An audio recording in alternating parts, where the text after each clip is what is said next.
నూతన సంవత్సరం వేళ చైనాలోని పర్యాటక ప్రాంతాలు అత్యాధునిక సాంకేతికతను వినియోగిస్తూ సందర్శకులకు సరికొత్త అనుభవాన్ని కలిగిస్తున్నాయి.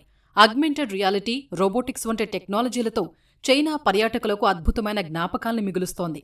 వాయువ్య చైనాలోని యించువాన్లో నిర్వహించిన లాంతర్ల ప్రదర్శన ప్రత్యేక ఆకర్షణగా నిలిచింది.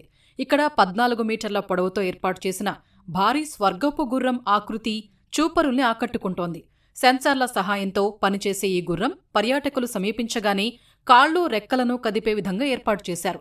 చైనీస్ పురాణగాథ న్యూవా స్ఫూర్తితో ఏర్పాటు చేసిన ఆగ్మెంటెడ్ రియాలిటీ షో పర్యాటకుల్ని వేరే లోకానికి తీసుకెళ్తోంది. వర్చువల్ ప్రపంచంలో దేవతలకు సహాయపడుతున్నట్లుగా అద్భుతమైన అనుభూతిని సందర్శకులు పొందుతున్నారు.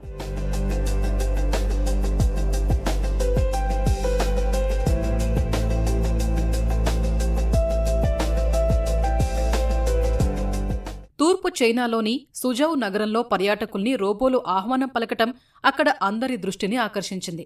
రెస్టారెంట్లలో కస్టమర్లతో నేరుగా సంభాషించడమే కాకుండా ఇతర సేవల్లోనూ రోబోలు సహాయపడుతున్నాయి.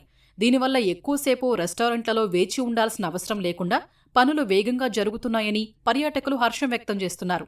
కొత్త సాంకేతికత మనుషుల జీవితాలని ఎంతో ప్రభావితం చేస్తోందని పేర్కొన్నారు.